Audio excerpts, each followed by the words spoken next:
السلام علیکم ورحمۃ اللہ وبرکاتہ۔ الحمد للہ رب العالمین، وصلی اللہ علی سید الانبیاء والمرسلین وعلی جمیع الانبیاء والمرسلین وعلی الملائکۃ المقربین وعلی آلہ واصحابہ اجمعین۔ إن الله وملائكته يصلون على النبي يا أيها الذين آمنوا صلوا عليه وسلموا تسليما اللهم صل وسلم وبارك على حبيبك سيدنا محمد وعلى آله وأصحابه أجمعين۔ عظیم المرتبہ جلیل القدر علماء کرام وارثین علوم مصطفیٰ صلی اللہ علیہ وسلم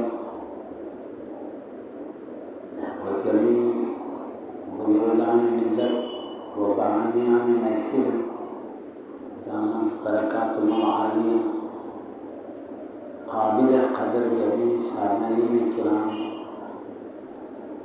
حفظهم اللہ تعالی۔ ہم نے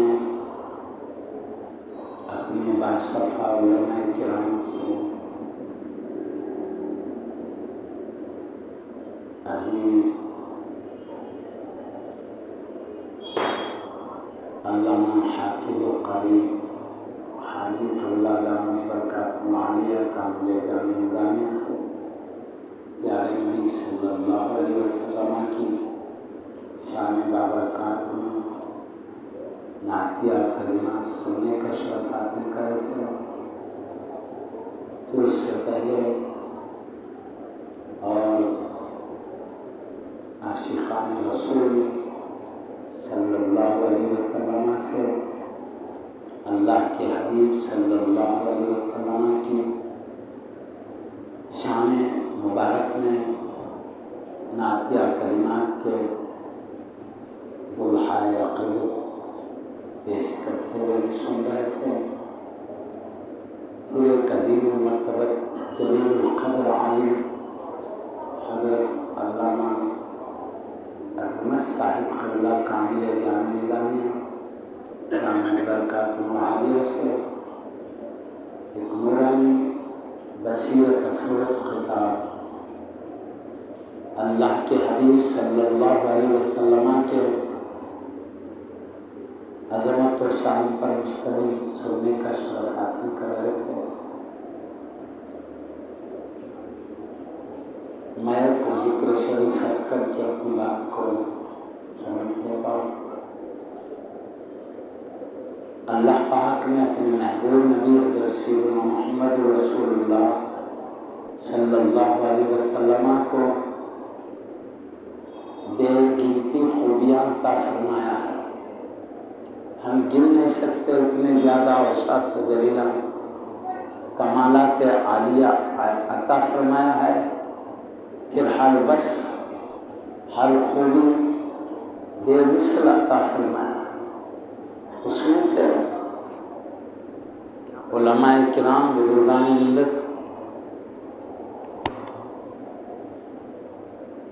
بعض خوبیوں کو آیات کریمہ احادیث شریفہ کی روشنی میں مختصر طور پر بیان کیا کرتے ہیں۔ اللہ کے حبیب صلی اللہ علیہ وسلم کو اللہ نے اتنی زیادہ خوبیاں عطا فرمایا ہے، کوئی بھی قیامت تک بھی چاہیں گے، سب مل کر بھی چاہیں گے تو اللہ کے حبیب صلی اللہ علیہ وسلم کا جو مقام ہے کامل طور پر نہیں بیان کر سکتے۔ جو کچھ ہم بیان کرتے ہیں تبرکن سعادت مندی کے لیے تھوڑا تھوڑا ذکر ہوتا ہے۔ اللہ کے حبیب صلی اللہ علیہ وسلم کی عظمت و عفت سمندر کی موجوں کی طرح اسی میں سے میں ایک آیت کریمہ کی تلاوت کا شرف حاصل کر کے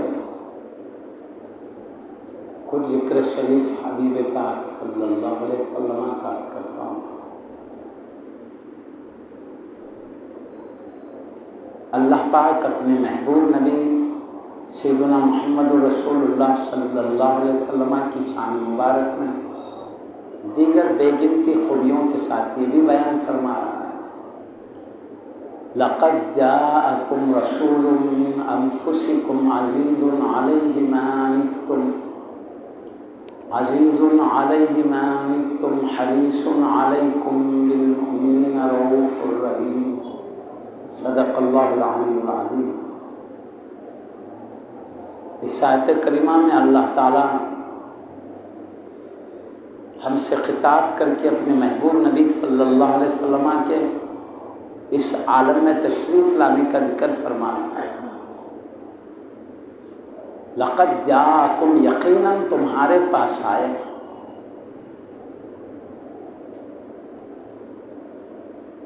رسول من انفسکم، ایک عظیم رسول تمہارے ہی نفسوں میں سے، تمہاری ذاتوں میں سے آئے،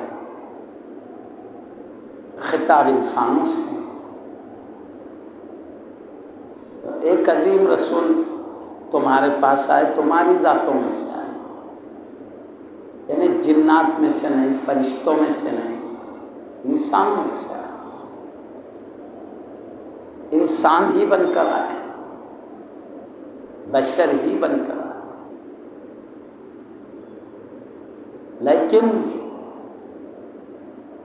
پیارے نبی محمد الرسول اللہ صلی اللہ علیہ وسلم انسان ضرور ہے، بشر ضرور ہے، مگر کائنات میں ایسا بشر اللہ نہ پیدا کیا ہے نہ کبھی پیدا کرے گا، ایسا انسان نہ اللہ پیدا کیا ہے نہ کبھی پیدا کرے گا، ایسے بے مثل انسان بنا کر پیدا کیا، ایسے لاجواب بشر بنا کر پیدا کیا ہے انسان، مگر ان جیسا انسان اللہ نے پیدا کیا ہی نہیں اور نہ کبھی کرے گا۔ جمہور علماء اس بات پر بھی متفق ہیں کہ آپ ایک بشر ہیں، نور ہونے کے ساتھ ایک بشر بھی ہے، اور اس پر بھی اجماع ہے کہ آپ جیسا بشر کائنات میں کوئی نہیں۔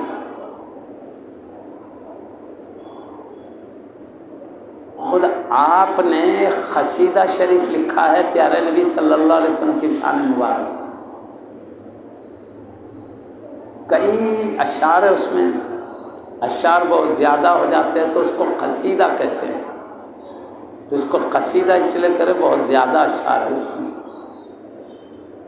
انہوں نے حبیب پاک صلی اللہ علیہ وسلم کی شان میں میلاد النبی صلی اللہ علیہ وسلم کا بھی ذکر ان اشعار میں کیا، معراج النبی صلی اللہ علیہ وسلم کا بھی ذکر کیا ہے، مختلف عظمتوں کے پہلو بھی بیان کیا ہے، مختلف سیرتوں کا بھی ذکر کیا ہے پیارے نبی صلی اللہ علیہ وسلم کے حسن و جمال کے بارے میں بھی مختلف مضمون ہے اس کے اندر۔ پھر امت کو اس حبیب کی سیرت طیبہ، آپ کے احکام عالیہ پر عمل کرنے کی ترغیب بھی ان اشعار میں موجود ہے۔ وہ قصیدے بردہ کی عظمتوں کو ہم سمجھ سکتے ہیں، وہ شان ہے اس قصیدے کی، یہ قصیدہ آپ نے لکھا لیکن کسی کو سنایا نہیں تھا ابھی،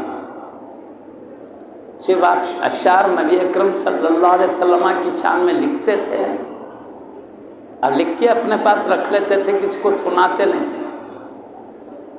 اب اشعار ہے، بڑی کوششوں سے آتے ہیں، اس میں وزن رہتا ہے، جچے تلے کلمات ہوتے ہیں، اب بار بار وہ اشعار آنا مشکل بھی رہتا ہے، اس لیے اس کو شعراء کرام لکھ بھی لیتے ہیں تاکہ وہ جو کچھ اللہ کی عطا ہوئی ہے ہمارے پاس باقی رہے۔ تو آپ صرف لکھ لیتے تھے، اس کو کسی کے سامنے سناتے نہیں تھے، کہ اپنے نبی اکرم صلی اللہ علیہ وسلم کی بارگاہ میں بڑے عقیدت سے اشعار پڑھتے تھے، سناتے نہیں تھے، لکھ لیتے تھے۔ اور ایک آپ کو برس کی کچھ بیماری بھی تھی، تو آپ ایک قصیدہ لکھتے وقت یہ بھی ارادہ کیے تھے اللہ کا قرب اور اس کی رضا حاصل کرنے کے ساتھ ساتھ آپ یہ امید کرتے تھے کہ اللہ کے حبیب صلی اللہ علیہ وسلم کی شان بابرکات میں نعتیہ کلمات اشعار کے ذریعے میں بولوں گا تو اللہ پاک خوش ہو کر میری بیماری بھی دور کر دے گا. یہ ان کا ایک احساس تھا، جذبہ تھا. تو رضا اور قرب بھی حاصل کرنا چاہتے تھے، اس کے ساتھ شفا کا بھی جذبہ تھا.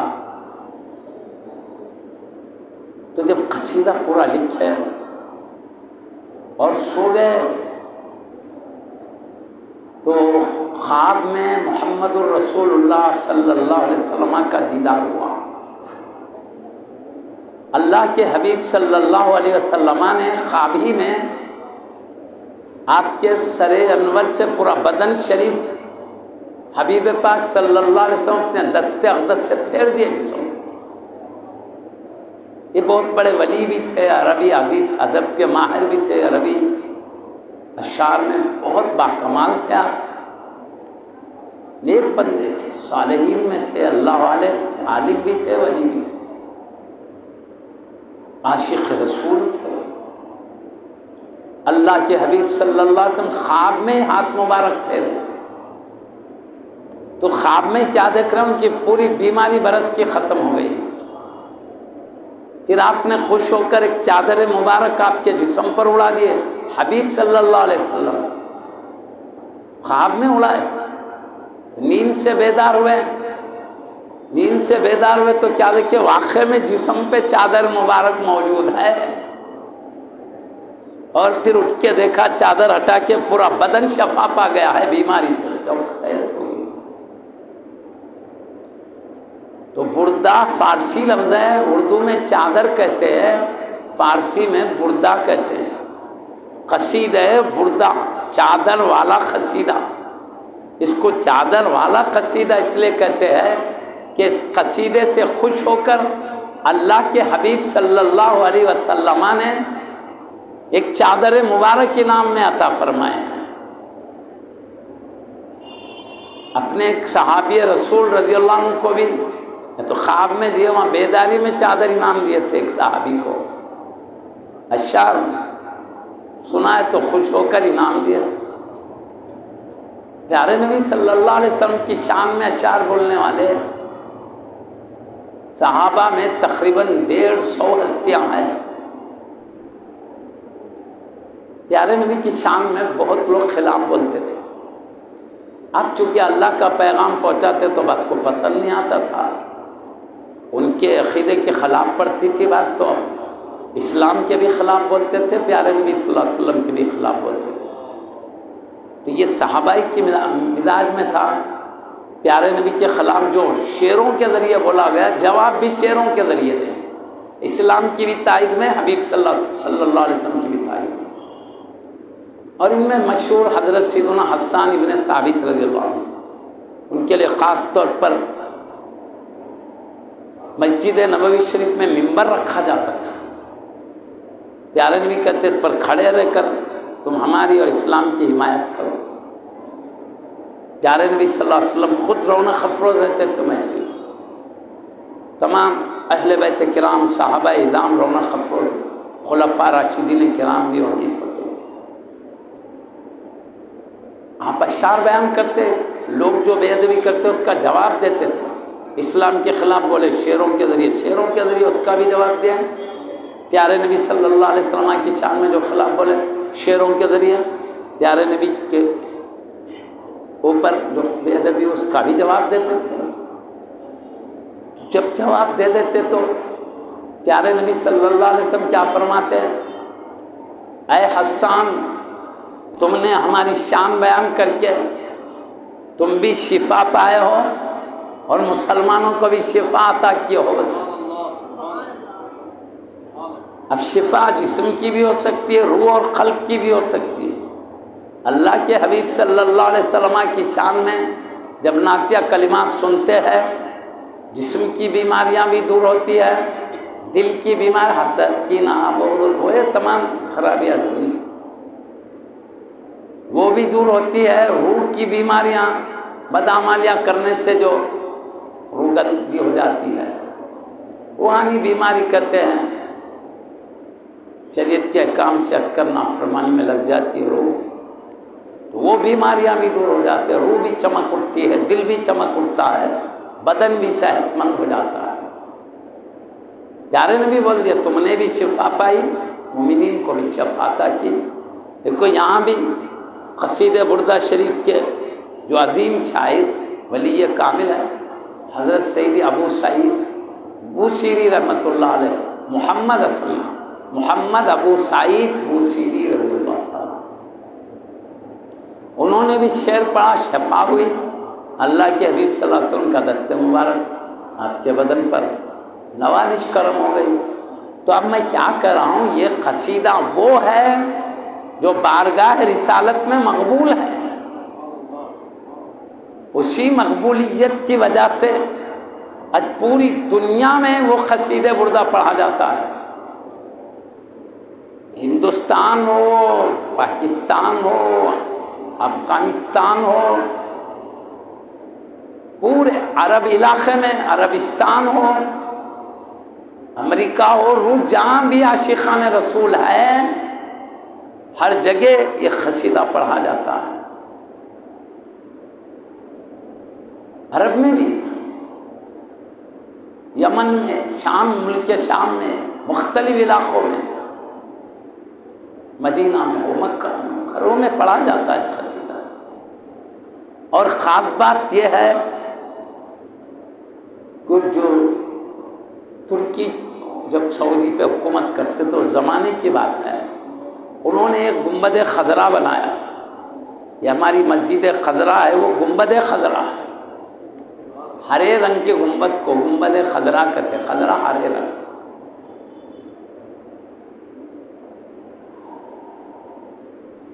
وہ کیسا بنا ہے؟ لکڑی کا،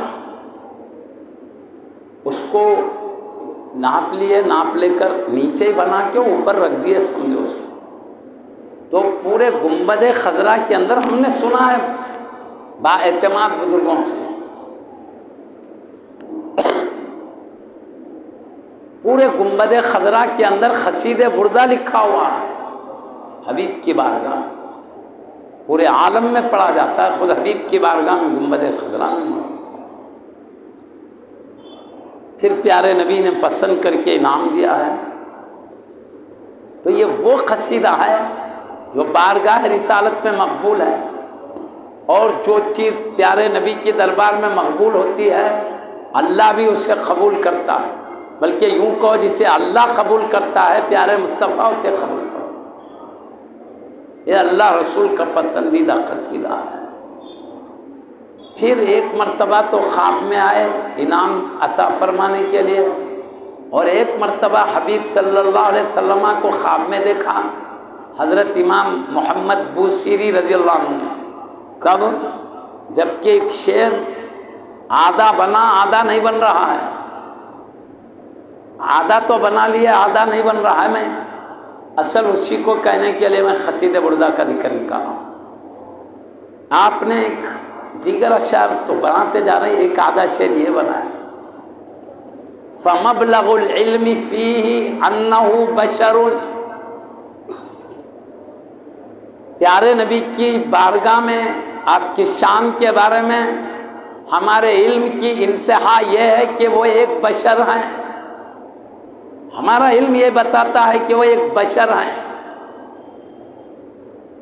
اب اس کے بعد کا جڑانا ہے شعر، سوچ رہے ہیں، جڑ رہا نہیں، کیا کلمات کہنا چاہیے ابھی نہیں جم رہا، ذہن میں نہیں آ رہے ہیں، سوچتے سوچتے نیند نہ لگ گئی، سو گئے، نیند میں محمد الرسول اللہ صلی اللہ علیہ وسلم کا دیدار ہوا، خواب میں جب دیدار ہوا تو اللہ کے حبیب صلی اللہ علیہ وسلم نے آگے کا شعر خود حبیب نے بیان فرمایا، انہوں نے کہا فَمَبْلَغُ الْعِلْمِ فِيهِ أَنَّهُ بَشَرٌ، حبیب صلی اللہ علیہ وسلم کے بارے میں ہمارے علم کی پہنچ یہ ہے کہ آپ ایک بشر ہیں۔ آگے کا شعر حبیب صلی اللہ علیہ وسلم پورا فرماتے ہیں وَأَنَّهُ خَيْرُ خَلْقِ اللَّهِ كُلِّهِمْ، حالانکہ آپ کی ذات مبارک ساری مخلوق میں سب سے بہتر ہے۔ تو معلوم ہوا آپ بشر ہے مگر ساری کائنات میں عظیم و بہتر بشر، لاجواب بشر، آپ کا کوئی مثل ہے نہ جواب ہے۔ میں وہی عرض کرا آپ بے مثل بشر، لاجواب بشر، آپ کا کوئی ثانی نہیں ہے، برابر کے نہیں ہے۔ تو میں وہی عرض کر رہا ہوں لقد جاءکم رسول من انفسکم، یقیناً تمہارے پاس ایک عظیم رسول تشریف لائے تمہارے ہی نفسوں میں سے، یعنی انسانوں سے، مگر میں اسی کی طرف اشارہ کر رہا تھا انسانوں میں سے ہے، انسان ہی بن کر آئے، مگر ان جیسا انسان اللہ نے بنایا ہے نہ کبھی بنایا، نہ پیدا کیا ہے نہ پیدا کرے گا، یہ بات بھی پکی ہے۔ تو دو عقیدے، آپ بشر ہے پکا، آپ جیسا کوئی بشر نہیں یہ بھی پکا، تو آپ تمام بشر میں لاجواب ہے، بے مثل ہے، کوئی آپ کے برابر شریک نہیں ہے، بلکہ قرآن 7 طریقوں سے جبریل امین علیہ السلام پیارے نبی کو پہنچایا اللہ کی بارگاہ۔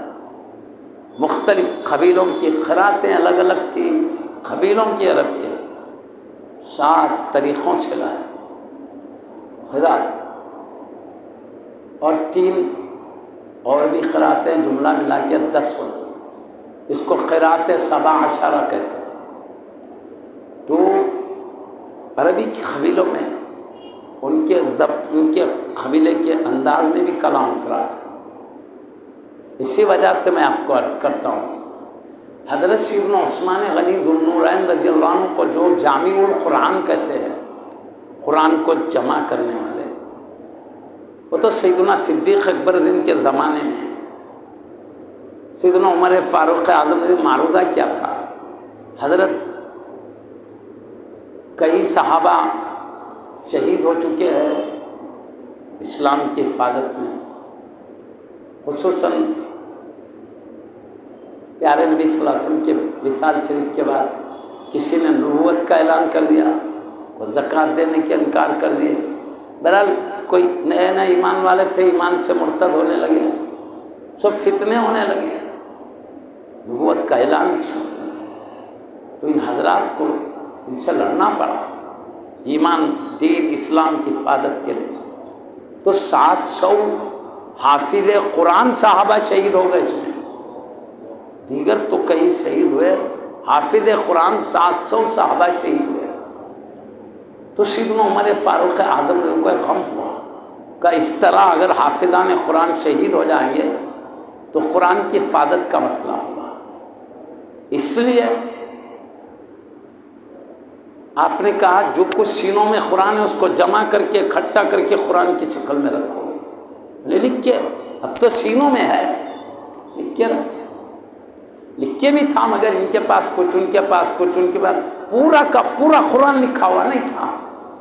تو سیدنا صدیق اکبر نے حضرت زید رضی اللہ عنہ کا کہا، وہ بھی حافظ قرآن تھے، تو مختلف جگہ سے جمع کرو، سینے میں جو ہے وہ تو ہے، کبھی بھول بھی ہو سکتی ہے، سینے میں جو ہے ادھر کا ادھر بھی ہو سکتا ہے، لکھے ہوئے پر اعتماد کرو، سینے کے علاوہ کم سے کم ایک ایک آیت لکھنے کے لیے 2 ہستیوں کے پاس دیکھو لکھا ہوا ہے کیا، ایک ایک دیا ہے، تو ایسی تلاش کرے مکے میں مدینے میں، ان کو مصر یمن ان کے سب چاروں طرف دورے کرنا پڑا جمع کرنے کے لیے، کسی کے پاس کچھ لکھا ہوا ہے، کسی کے پاس کچھ لکھا ہوا ہے، سارا قرآن بڑی محنت سے مشقتوں سے جمع کیا گیا،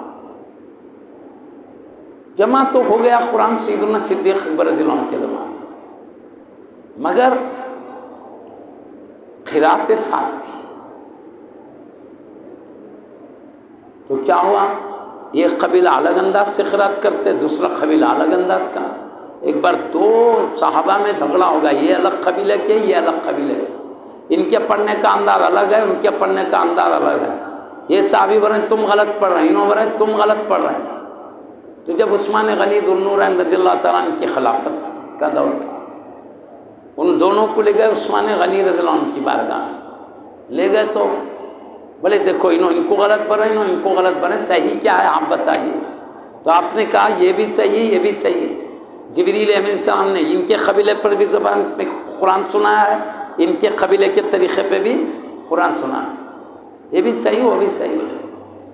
لیکن پھر ڈر گئے آپ، آگے چل کر ہر قبیلے والا یہ بولیں گا میرا صحیح تم غلط، وہ بولیں گا میں صحیح تم غلط، امت میں انتشار اور جھگڑا ہو جائے گا، بلکہ کیا کریں، آپ نے ایک قرات پر سب کو جمع کیا، سب پورے ایک ہی قرات پڑھیں،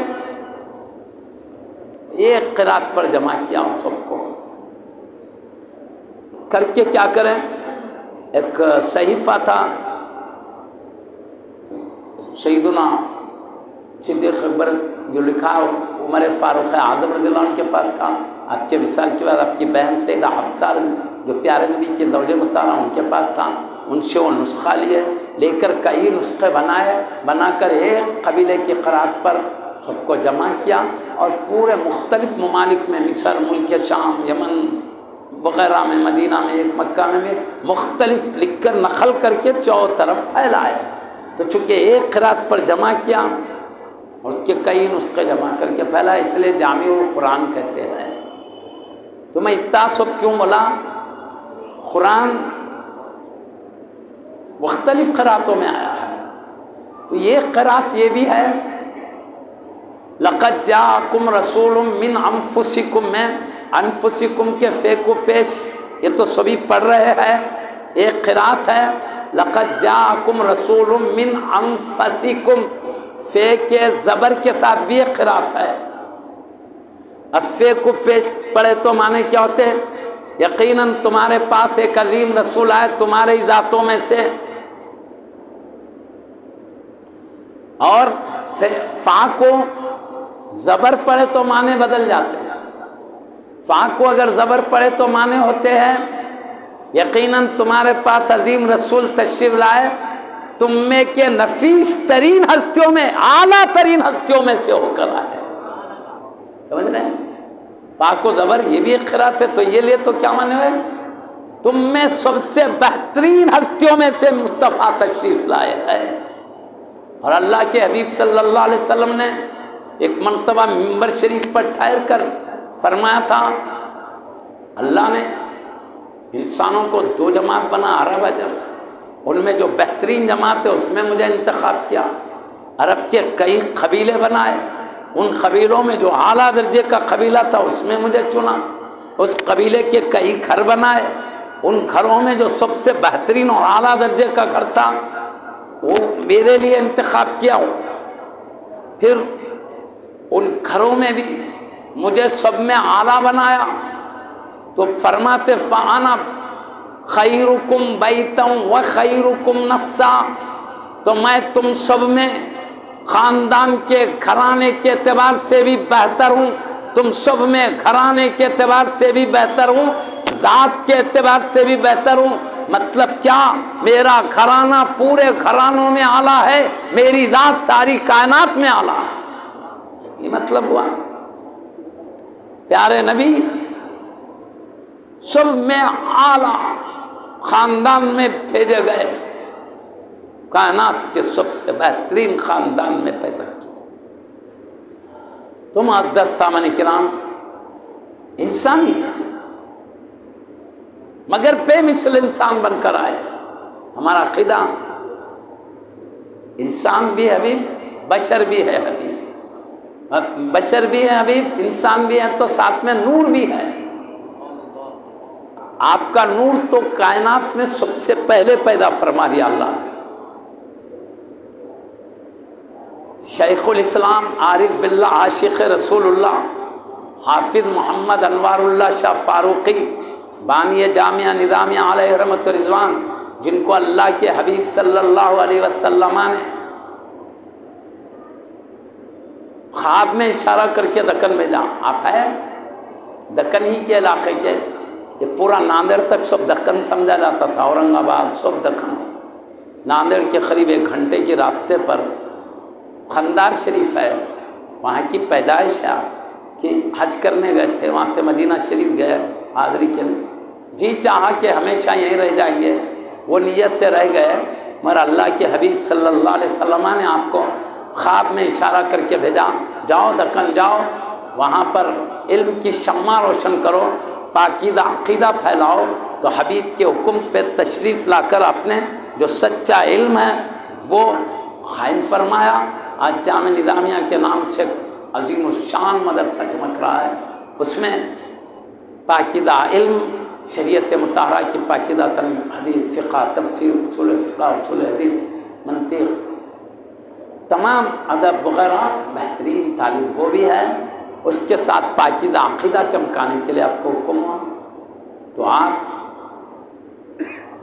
یہاں پر مدرسہ قائم کیا، اس کے ساتھ امت کی رہنمائی کرتے رہے، ان کو صحیح عقیدہ، صحیح عمل کی رہنمائی کرتے رہے، اچھے اعمال، اچھے اخلاق، اچھے عقیدے کی۔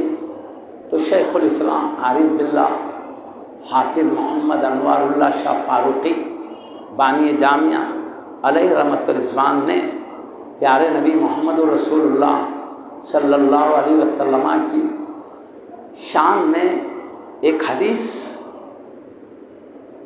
نقل فرمائے ہیں۔ وہ حدیث یہ ہے، اللہ کے حبیب صلی اللہ علیہ وسلم نے سیدنا جابر رضی اللہ عنہ سے فرمایا، یا جابر اول ما خلق اللہ نور نبیک من نوری، اے جابر اللہ نے سب سے پہلے تمہارے نبی کے نور کو اپنے نور سے پیدا فرمایا۔ اب سیدی بانی جامعہ علیہ رحمۃ الرضوان فرماتے ہیں، پیارے نبی نے فرمایا تمہارے نبی کے نور کو، اب کوئی بھی سمجھ سکتے تمہارے نبی سے مراد خود حبیب اپنی ذات کو مراد لیے، یعنی میرا نور اے جابر سب سے کائنات میں سب سے پہلے اللہ نے اپنے نور سے پیدا فرمایا، مطلب نور الہی تھا، کچھ بھی نہیں تھا، تو نور الہی سے پیدا ہوا۔ بولے تو اب اپن کیا بناتے، مٹی سے سرایاں بناتے، تانبے پتل کے گھڑے دیگچے بناتے ہیں، سونے چاندی کی انگوٹیاں یہ وہ بناتے نا، کوئی چیز ہے تو کوئی چیز بناتے ہیں، مگر وہاں کچھ بھی نہیں ہے نور خدا کے سوا، کوئی چیز نہیں ہے، مگر اللہ نے حبیب کے نور کو پیدا کیا اپنے نور سے۔ اس کا مطلب نور الہی نے ارادہ کیا، بس ارادہ کیا نور مصطفیٰ ہو جائے تو ارادہ نور خدا سے کے ساتھ ہی نور مصطفیٰ وجود میں آیا، پیدا ہو گیا۔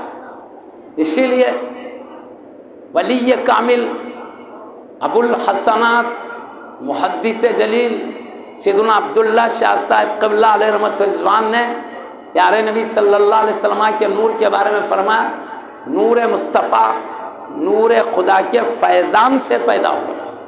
فیضان یعنی بس ارادہ الہی ہوا، نور پیدا ہوا، چیز نہیں۔ البتہ ازل سے اللہ جانتا ہے،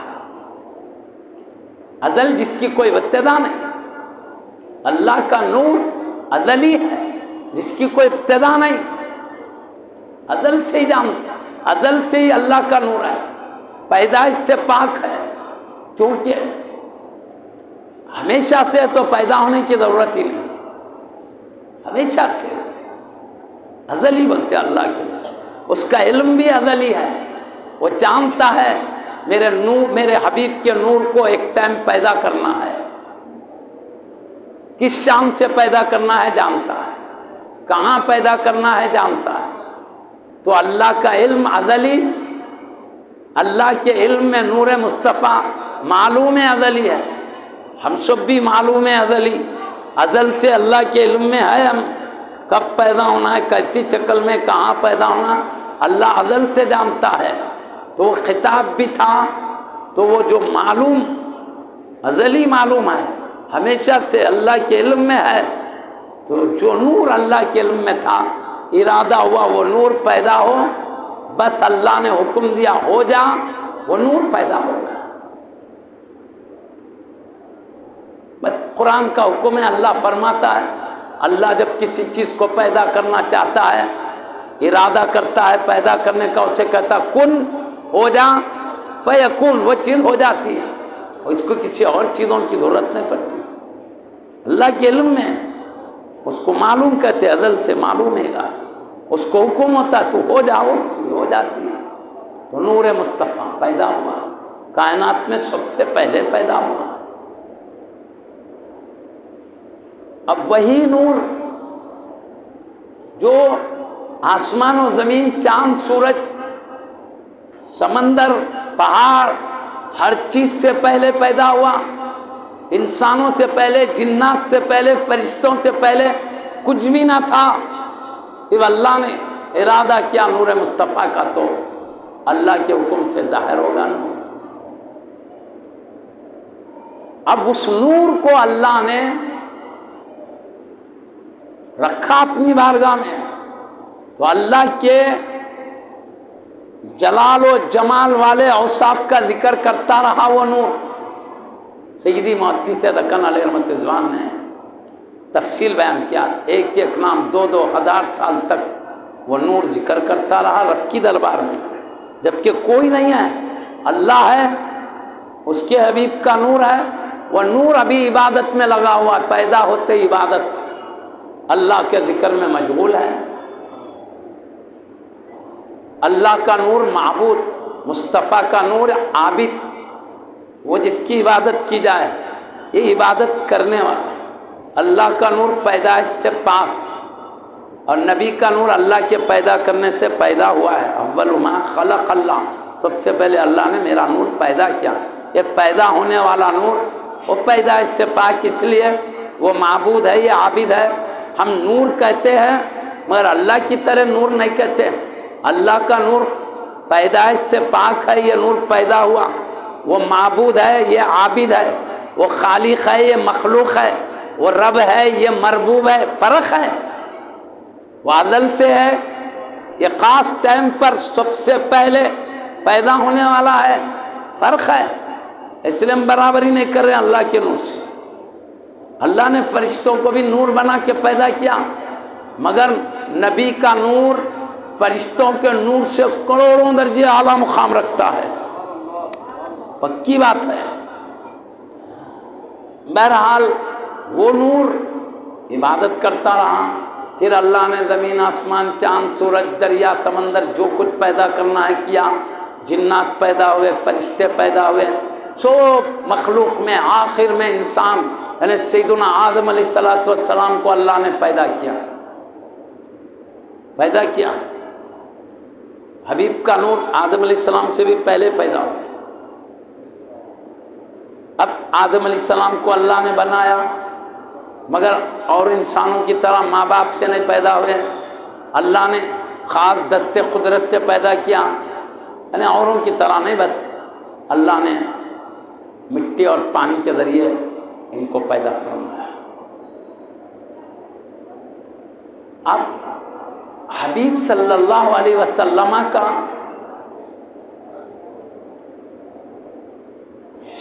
آپ کی بھی ذات مبارک کو پیدا کر کے سیدنا آدم علیہ السلام کی پیشانی میں رکھنا چاہا اللہ نے، تو جبریل امین علیہ السلام کو حکم دیا، زمین میں جو سب سے اصل جگہ ہے، اعلیٰ درجے کی جگہ ہے، نورانی چمکتی زمین ہے، جہاں اب حبیب پاک صلی اللہ علیہ وسلم کا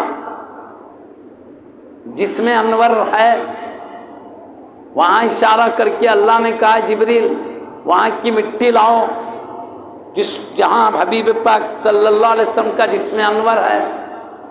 اور حدیث میں بھی ہے جو جس مٹی سے بنائے جاتے وہیں پر رکھے جاتے ہیں، حبیب صلی اللہ علیہ وسلم کو اسی جگہ کی مٹی مبارک سے بنایا گیا، وہیں پر رونق افروز ہے ابھی بھی۔ وہ مٹی لے کر وہاں کی جبریل علیہ السلام جنت میں حاضر ہوئے، وہ انتہائی سفید تھی، چمکدار تھی، پھر اس کو جنت کے نہر تسنیم سے دیگر نہروں میں اس کو ڈبویا گیا، پھر اس کو کوندا گیا، پھر اس سے پیارے نبی صلی اللہ علیہ وسلم کی ذات مبارک بنائی گئی۔ ایک نور تو پہلے پیدا ہوا تھا، اس نور کو اس بشر کو جمع کر دیا گیا تو یہ خالص بشر نہیں رہے، نوری بشر بن گئے مصطفیٰ۔ اور بشر بھی کیسا؟ سب سے اعلیٰ جگہ کی مٹی سے۔ میں آپ کو ایک ارشاد سیدنا امام مالک رضی اللہ عنہ کا سنا دیتا ہوں تاکہ حبیب پاک صلی اللہ علیہ وسلم کی ذات جو بشر ہے کیسی شان والی ذات ہے اس کو سمجھتے چلیں۔ امام مالک رضی اللہ عنہ کا ارشاد، حضرت علامہ قاضی ایاض رضی اللہ تعالیٰ عنہ شفا شریف نامی اپنی کتاب میں، یہ بہت بڑے محدث ہے، وہ اپنی کتاب میں حبیب پاک صلی اللہ علیہ وسلم کی سیرت طیبہ لکھے ہیں، انہوں نے یہ بات لکھا ہے کیا؟ اللہ کے حبیب صلی اللہ علیہ وسلم کا بدن انور قبر مبارک میں جہاں رکھا ہوا ہے تو آقا کے جسم انور سے جو قبر شریف کی مٹی مس ہو رہی ہے، جسم کو لگ رہی ہے، وہ ذرات جو حبیب پاک کے جسم سے مس ہو رہے ہیں وہ ذرات کعبے سے بھی افضل ہیں، عرش الہی سے بھی افضل ہے۔ امام مالک رضی اللہ عنہ کا ارشاد۔ تو ذرات جو حبیب پاک صلی اللہ علیہ وسلم کے بدن شریف سے مس ہو تو ان ذرات کا یہ عالم ہے، تو حبیب پاک صلی اللہ علیہ وسلم کے بدن شریف کی عظمتوں کا کیا عالم ہوگا؟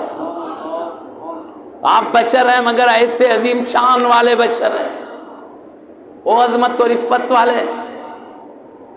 اس لیے میں عرض کر رہا ہوں اب بشر ہے مگر لاجواب بشر۔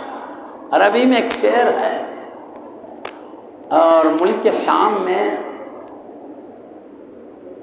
ایک بڑے درجے کے تابعی ہے جو خواب کی تعبیر بھی بیان کرتے ہیں، ان کی تعبیروں والی کتاب بھی ملتی ہے انڈیا میں بھی بہت جگہ۔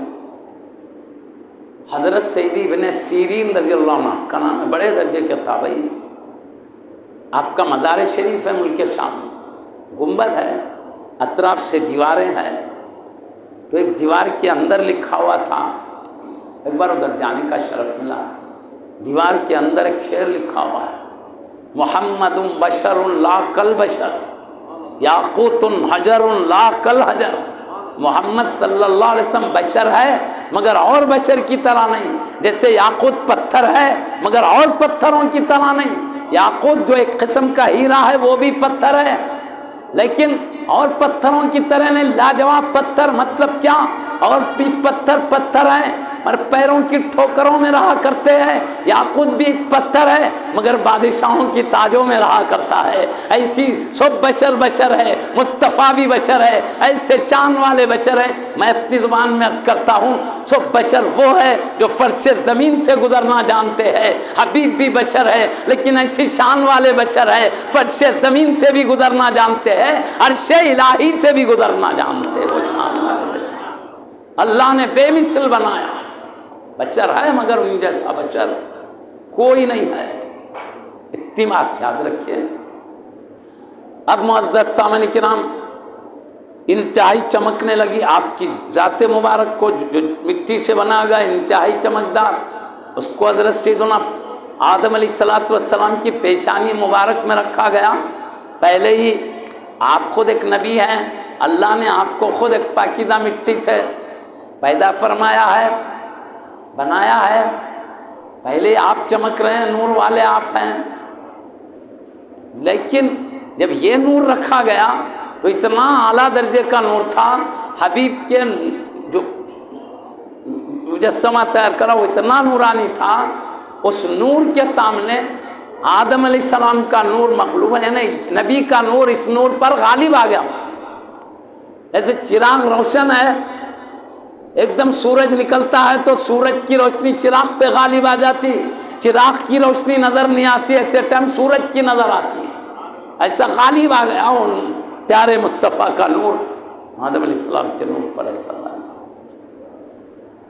پھر سیدنا آدم علیہ السلام آپ کو اللہ نے خاص دست قدرت سے پیدا کیا۔ آپ ایک بار سو رہے تھے، نیند میں ہی آپ کو، خواب میں نیند میں تھے، آپ کی بائیں پسلی کا تھوڑا حصہ نکال کر اس سے سیدہ حوا رضی اللہ عنہ کو پیدا کر دیا گیا۔ تو آپ بیدار ہو کے دیکھیں، سیدہ حوا رضی اللہ عنہ سامنے رونق کھڑی ہے۔ آپ نے ہاتھ آگے بڑھانا چاہا تو فرشتوں نے کہا نہیں بڑھا سکتا۔ کہا اللہ نے میرے لیے پیدا کیا، دل میں ڈال دیا ہے تمہارے لیے، میرے لیے پیدا کیا، میں کیوں نہیں ہاتھ آگے بڑھاؤں؟ کہا نہیں، مہر ادا کرنا۔ کہا کیا مہر؟ تو فرشتوں نے کہا ایک روایت کے مطابق 3 مرتبہ محمد رسول اللہ صلی اللہ علیہ وسلم پر درود بھیجنا یا مہر ہے ان کا، اور ایک روایت کے مطابق 20 یا 21 مرتبہ درود شریف حبیب صلی اللہ علیہ وسلم کی بارگاہ میں بھیجنا، یہی مہر ہے۔ تو آپ نے 20-21 مرتبہ محمد الرسول اللہ صلی اللہ علیہ وسلم کی خدمت بابرکات میں درود و سلام بھیجا ہے مہر کے طور پر۔ اب سیدہ حوا رضی اللہ عنہ، آدم علیہ السلام کو اللہ نے 60 گز کے بنایا، 33 سال کی عمر کی طرح، ہمیشہ وہاں پر جنت کی عمر بدلتی نہیں، ایک ہی جسم رہتا ہے، کیسا بچپنا، جوانی، پھر بڑھاپا، ایسا نہیں، ہر وقت ایک ہی انداز کا جسم ہوتا ہے وہاں پر۔ اور جتنے بھی انسان جائیں گے جنت میں وہی 60 گز کے ہوں گے، عمر 33 سال کی طرح رہے گی، ہمیشہ وہی حالت پر رہے گی، وہاں کبھی فرق پڑنے والا نہیں، ہمیشہ کے لیے۔ پھر خیر بہرحال وہ نعمت ہے، ذکر کرنا نہیں ہے۔ اب سیدہ حوا رضی اللہ عنہ سیدنا آدم علیہ السلام مل کر رہنے لگے۔ اللہ نے آپ کے بدن سے 40 لڑکے پیدا کرے، سیدہ حوا رضی اللہ عنہ کے پیٹ سے، جو ہماری دادی جان ہیں، 40 لڑکے پیدا کرے۔ ایک بطن سے 2 لڑکے پیدا ہوتے، ایک لڑکا ایک لڑکی، پھر دوبارہ ہوتا تو ایک لڑکا لڑکی، پھر ایک لڑکا لڑکی، اس طرح 40 پیٹ سے ایک لڑکا لڑکی پیدا ہوتے رہے۔ وہاں نکاح کا کیا قانون تھا؟ پہلے پیٹ سے پیدا ہونے والا لڑکا دوسرے پیٹ سے پیدا ہونے والی لڑکی سے نکاح کر دیتے، پہلے پیٹ سے پیدا ہونے والی لڑکی کا دوسرے پیٹ سے پیدا ہونے والے لڑکے سے نکاح کر دیتے تھے۔ نکاح کا قانون یہ تھا وہاں پر۔ اب جملہ 40 لڑکے پیدا ہوئے، ہر پیٹ سے لڑکا لڑکی دونوں ایک ساتھ پیدا ہوتے تھے، لیکن حضرت سیدنا شیث علیہ السلام پیدا ہوئے، آپ کے ساتھ کوئی لڑکی ساتھ میں نہیں تھی آدم علیہ السلام کے، تنہا آپ اکیلے پیدا ہوئے۔ تو محدثین کہتے ہیں ایسا کیوں؟ سب لڑکے پیدا ہوئے تو ایک لڑکے کے ساتھ لڑکی ہے، لیکن سیدنا شیث علیہ السلام پیدا ہوئے تو تنہا پیدا ہوئے، اکیلے کیوں پیدا ہوئے؟ جبکہ سب ساتھ میں ایک لڑکی بھی ہے، بہن بھی ہے، بھائی دونوں مل کے، اس صرف آپ اکیلے پیدا ہے، ساتھ میں کوئی آدم علیہ السلام کی لڑکی نہیں ہے۔ تو اس کو محدثین نے بتایا اس لیے کہ سیدنا محمد الرسول اللہ صلی اللہ علیہ وسلم کا نور آدم علیہ السلام کی پیشانی سے حضرت شیث علیہ السلام کی پیشانی میں منتقل ہوا، تو چونکہ پیارے نبی کا نور شیث علیہ السلام کی پیشانی میں ہے، اس لیے آپ کے ساتھ کسی کو شریک ہونے نہیں دیا گیا، حبیب کے نور کی عظمت کے اظہار کے لیے آپ کو تنہا رکھا گیا۔ یہ بات کہ حبیب کی خاطر ان کا نور سیدنا شیث علیہ السلام کے پیشانی میں چمک رہا تھا، اس لیے اب تنہا پیدا ہوئے۔ اس طرح معزز سامعین کرام، اللہ کے حبیب صلی اللہ علیہ وسلم فرماتے ہیں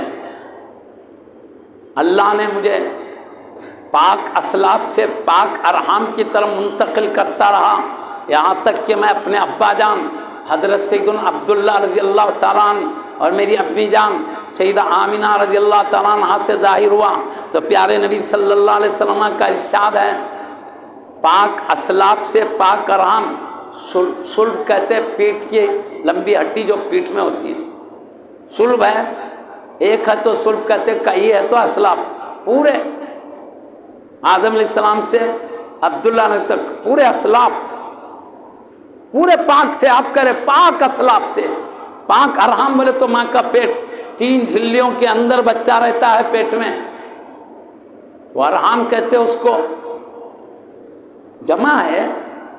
سیدہ حوا رضی اللہ عنہ سے لے کے سیدہ آمینہ رضی اللہ تعالیٰ عنہ تک پیارے نبی فرما رہے اللہ نے مجھے پاک اسلاف سے پاک ارحام کی طرف منتقل کرتا رہا یہاں تک کہ میں اپنے پیارے ابا جان پیاری امی جان سے پیدا ہوں۔ تو اس سے کیا معلوم ہوا؟ آپ کا پورا نسب پاک ہے۔ تو یہ پاک سے کیا مراد؟ جمہور محدثین فرماتے ہیں یعنی کبھی بھی آپ کے نسب میں کوئی بھی ہر دور کے جو شادی کا قانون ہے اس کے خلاف کبھی جمع نہیں ہوئے۔ جو شادی کا قانون ہے، نکاح کا قانون ہے، نکاح کے طور پر جمع ہوتے رہے، اسی کو آپ نے کہا پاک اسلاف سے پاک ارحام کی طرف منتقل ہوتا۔ نکاح کے قانون کے ساتھ پورا آدم علیہ السلام سے لے کر اب تک، حالانکہ کیسے کھٹا ٹوپ تاریخ گمراہی کے دور گزرے، تباہی کے دور گزرے، آدمی کو خوف الہی نہیں ہے، ایسے نازک مرحلوں میں بھی اللہ تعالیٰ نے آپ کے نسب کو نکاح کے قانون کے ساتھ باقی رکھا۔ یہ بات تو سب محدثین کہتے ہیں۔ اور حضرت امام اہل سنت مجدد ملت سیدی شاہ امام احمد رضا قبلہ علیہ رحمۃ الرضوان نے اسی حدیث سے یہ بھی بتایا ہے، پاک اسلاف سے یہ بھی مراد ہے کہ ہر زمانے میں آپ کے والدین نکاح کرتے ہوئے جمع ہوئے ہیں، لیکن ایک مطلب اور نکالا ہے آپ نے کہ پاک سے مراد پورے اسلاف پورے ارحام مومن تھے۔ ایمان کی پاکیزگی بھی مراد لیا ہے آپ نے، کفر اور گمراہی آپ کے خاندان میں نہیں آئی۔ تو پورے سیدنا آدم علیہ السلام سے لے کر سیدنا آدم علیہ السلام سے لے کر سیدنا عبداللہ رضی اللہ عنہ تک، سیدنا حوا رضی اللہ عنہ، سیدتنا حوا رضی اللہ عنہ سے لے کر سیدتنا آمنہ رضی اللہ تعالیٰ عنہ تک پورا نسب مومن تھا بولے۔ اور اس کے لیے مزید دلائل دیے ہیں، ٹائم بہت ہوگا میں ادھر نہیں جانا چاہتا، اپنے دلائل بھی دیکھ کے بتائے کیسے مومن رہے، حالانکہ گمراہیوں کا دور چلتا رہا، گھٹا ٹوپ کفر و شرک کے تاریخ بادل چھاتے رہے، مگر اللہ پاک آپ کے پورے نسب کی ایمان کے معاملے میں حفاظت کرتا رہا۔ مختلف دلائل سے ثابت کیا ہے آپ نے۔ تو یہاں پر ہم دو معنی بھی لیں گے، نکاح کے لحاظ سے بھی پاک، ایمان کے لحاظ سے بھی کوئی کافر نہیں تھے نسب میں، کوئی مشرک نہیں تھے نسب میں، سب مومن تھے، یہ بھی پکی بات ہے۔ اور اللہ پاک کی آیت میں تو فرماتا حبیب ہم دیکھ رہے ہیں آپ کو ساجدین میں منتقل ہونا دیکھ رہے ہیں، ایک آیت ہے ساجدین میں گھومنا دیکھ رہے ہیں، ایک ایسی بھی آیت ہے۔ تو اس سے مراد علماء نے یہاں بھی دو مطلب بتائے ہیں۔ ایک مطلب کیا، ساجدین میں گھومنا دیکھ رہے ہیں، ان کا مطلب کیا ہے؟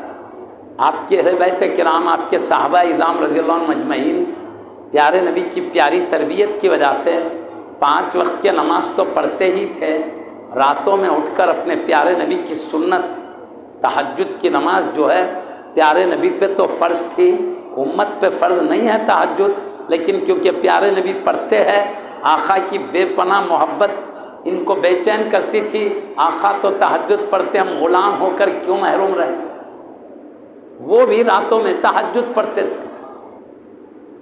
تو پیارے نبی صلی اللہ علیہ وسلم راتوں میں کبھی اپنے صحابہ کے تہجد پڑھنے کو ملاحظہ فرماتے تھے۔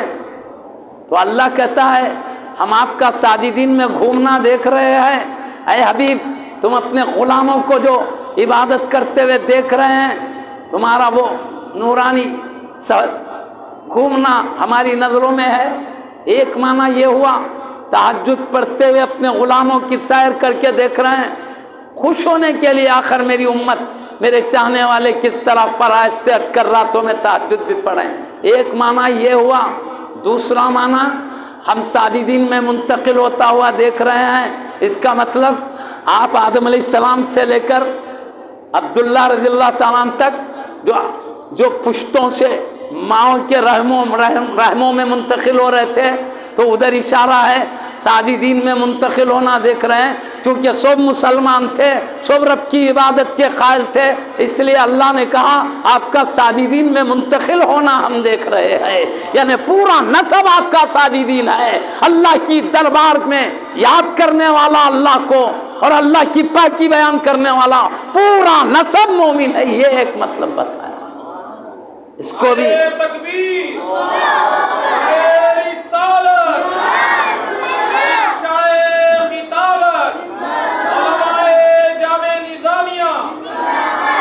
اس طرح اللہ کے حبیب صلی اللہ علیہ وسلم کو اللہ نے ساجدین میں منتقل کرتا رہا، اور قانون نکاح کے ساتھ اس شان سے حبیب پاک صلی اللہ علیہ وسلم کی ولادت باسعادت ہوئی۔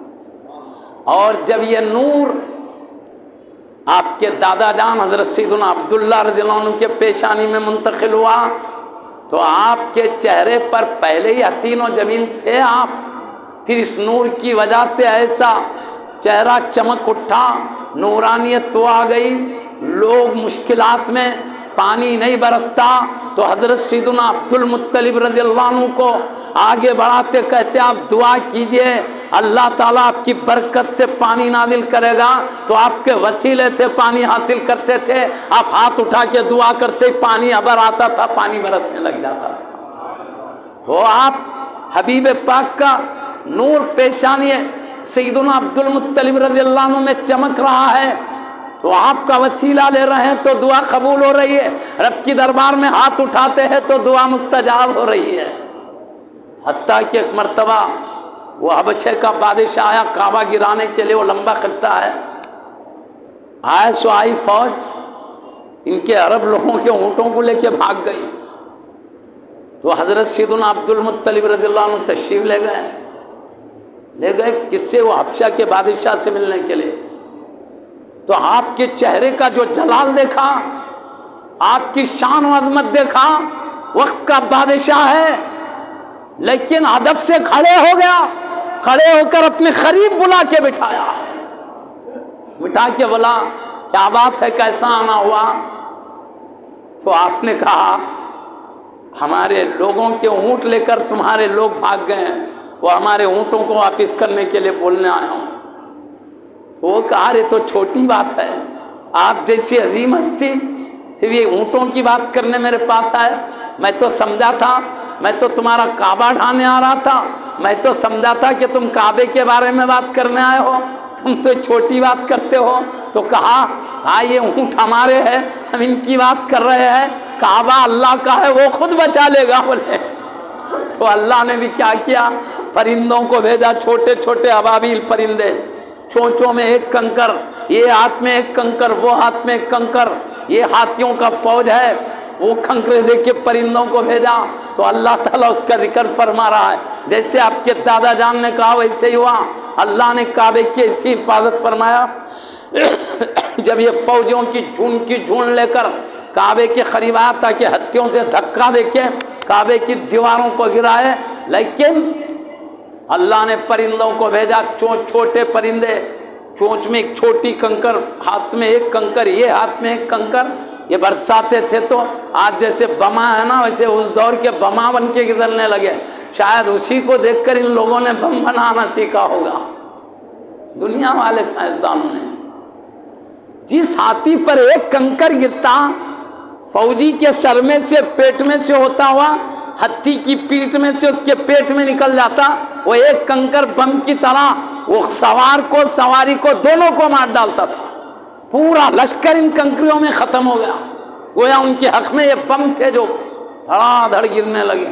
اللہ پر اسی کا ذکر فرما رہا ہے، أَلَمْ تَرَ كَيْفَ فَعَلَ رَبُّكَ بِأَصْحَابِ الْفِيلِ، اے حبیب کیا تم نے نہیں دیکھا اللہ نے ہاتھی والوں کے ساتھ کیا سلوک کیا؟ ادھر ہاتھی ہے، بڑے بڑے طاقتور جانور ہے، اے حبیب کیا آپ نے نہیں دیکھا ہاتھی والوں کے ساتھ تمہارے رب نے کیا کیا؟ أَلَمْ يَجْعَلْ كَيْدَهُمْ فِي تَضْلِيلٍ، کیا ان کی تدبیروں کو ذلیل نہیں کر دیا؟ وہ جو تدبیر لے کر آئے تھے کعبہ کو گرانے کی، ہم نے کس طرح ذلیل کر کے ان کو تباہ کیا، اللہ بتا رہا۔ وَأَرْسَلَ عَلَيْهِمْ طَيْرًا أَبَابِيل، ہم نے ان کے پاس ابابیل پرندوں کے جھنڈ کو بھیجا، ترمیہم بحجارۃ من سجیل، یہ پرندے چھوٹے چھوٹے کنکریاں لے کر ان کو مار رہے تھے، فَجَعَلَهُمْ كَعَصْفٍ مَّأْكُولٍ، تو ان کو ایسے کر دیا جیسے کھایا ہوا جو اناج جس کو نکال لیا جاتا ہے اس کا بھوسا جو رہ جاتا ہے، چاول دھان سے چاول بناتے ہیں، اندر سے چاول نکل جاتا ہے، اوپر کا بھوسا چھٹا رہتا ہے اور نکل جاتا ہے، جیسا بھوسے کا حال ہوتا ہے، ہم نے پوروں کو بھوسا بنا دیا۔ تو اللہ کو بڑی طاقتور فوج بھیجنے کی ضرورت نہیں پڑی، چھوٹے چھوٹے پرندوں نے کعبہ کی حفاظت کر لی۔ وہی کہہ رہے ہیں آپ کے دادا جان، وہ اللہ کا کعبہ ہے، وہ خود حفاظت فرما لے گا۔ تو اس طرح اللہ نے حفاظت بھی کیا۔ تو خیر بولنے کا میرا مقصد کیا تھا، آپ تشریف لے گئے، وقت کا بادشاہ ادب سے کھڑا ہو گیا، اپنے قریب بٹھایا، کیوں؟ یہ جلالت، یہ شان، چہرے پر جو نور دیکھ رہا تھا، یہ حبیب پاک کے نور پیشانی میں ہونے کی وجہ سے یہ عظمت چمک اٹھی۔ پہلے ہی عظمت والے تھے اور بھی نورانی۔ اس طرح حضرت سیدنا عبد المطلب رضی اللہ تعالیٰ عنہ پورے عرب میں سردار مانے جاتے تھے، آپ کی تعظیم کی جاتی، آپسی جھگڑوں میں آپ کے پاس جاتے، آپ جو کہتے سب تسلیم کرتے تھے، وہ شان اللہ نے دیا۔ اس کے بعد یہ نور منتقل ہوا آپ کے ابا جان حضرت سیدنا عبداللہ رضی اللہ تعالیٰ عنہ کے پیشانی مبارک میں۔ اب میں آپ سے تھوڑا اور ذکر کر دیتا ہوں، حبیب پاک کو اللہ نے کس طرح، آپ جدھر سے گزر رہے ہیں ان کی حفاظت فرما رہا ہے اللہ پاک۔ میں آپ کو عرض کروں، سیدنا عبد المطلب رضی اللہ تعالیٰ عنہ، آپ کے زمانے میں زمزم کا کنواں گم ہو گیا، پانی اندر چلے گا، کس کو پتہ نہیں چل رہا کہ کنواں کہاں تھا، معلوم ہے تو کھودیں گے نا، پتہ ہی نہیں چل رہا کہاں ہے۔ آپ کو رات میں نیند میں تھے، اللہ نے دل میں بات ڈالا فلاں جگہ کنواں ہے وہ، تو آپ نے چاہا کہ اس کو کھود کے دوبارہ پانی نکالیں گے، تو ایک شخص آ کے کھودنے نہیں دیا، آپ پہ ظلم کیا۔ آپ کے ایک بیٹے تھے حارث رضی اللہ عنہ، آپ کو بہت رنج ہوا، میرے ساتھ بڑی طاقت ہوتی تو میں اس کے دفاع کر لیتا ہے، اس کو دور کر دیتا، لیکن میرا ایک ہی بیٹا ہے، میں کچھ نہیں کر سک رہا ہوں۔ آپ نے دعا کر دیا، اللہ مجھے 10 بیٹے عطا فرما، تو ایک لڑکے کو میں تیری محبت میں قربانی دے دوں گا۔ بلدی معروضہ کر لیا، اللہ نے آپ کی دعا قبول کی، ہر وقت ہی قبول کرتا تھا، بیٹوں کے حق میں بھی قبول کیا۔ 10 لڑکے پیدا ہوئے آپ کو، 10 لڑکے پیدا ہونے کے بعد